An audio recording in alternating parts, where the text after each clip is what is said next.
Wakil Ketua Abdesi Provinsi Aceh. Karena duduk di kampung, hidup Abdesi, Kabupaten Biren, lagi bupati hidup di kampung, hidup besi. Lon Pak, long sampaikan Pak Dron, long perkenalkan Pak Dron, long sebagai Mabien Undang-Undang Nomor 6 Tahun 2014. Saya di depan kantor DPR RI dengan kawat berduri diusir oleh polisi dalam panas terik, dalam hujan, memperjuangkan lahir Undang-Undang Nomor 6 Tahun 2014.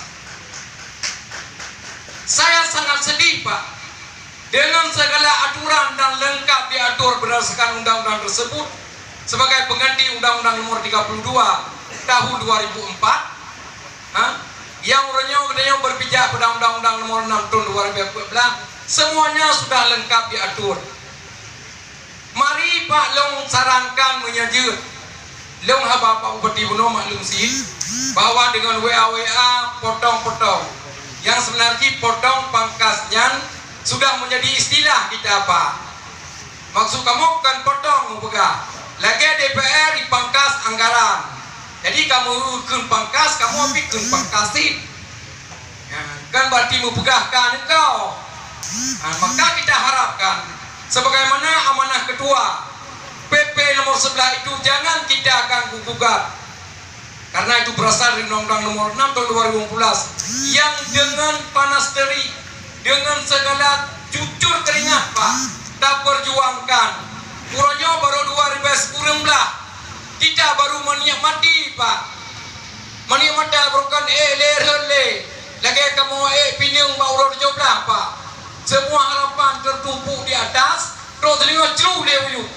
Alhamdulillah 2010 terpenuhi Pak.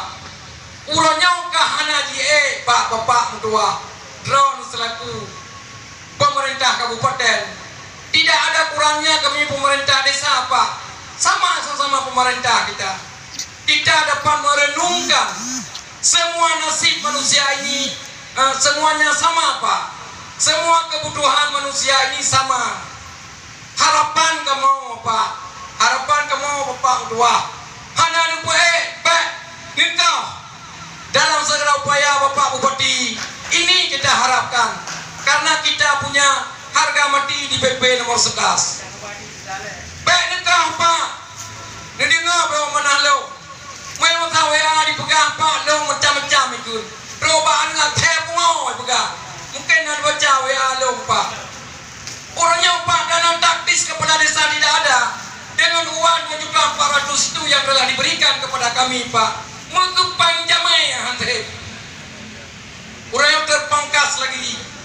Maka oleh karenanya dalam segala upaya Pak, dibancara Bapak Bupati yang berbahagia, yang mulia, memperjuangkan aspirasi 5.000 perangkat desa sebagai anu jari drone sebagai ruda, tanpa anu jarinya ruda hanjalan. Nyawa Bapak Bupati yang berbahagia, kita merenungkan bagaimana nasib kamu besi. Kenapa tidak disamakan kami pemerintah di kabupaten pemerintah? Kenapa pihak kami saja yang dipotong? Nyawa yang kita harapkan Bapak Bupati yang terhormat, longkli Pak Bupati, mungkin kamu sayangkan saudara-saudara kamu menyonyo kejadian. Alhamdulillah, bagaimana itu akan terjadi. Wallahu alam. Ono mentang Bapak Bupati yang berbahagia, sampaikan Pak Drone menjadi pemikiran dan perhatian yang penuh. Semoga PP nomor 11 2019 tetap kukuh, tidak boleh diganggu-gugat. Assalamualaikum warahmatullahi wabarakatuh.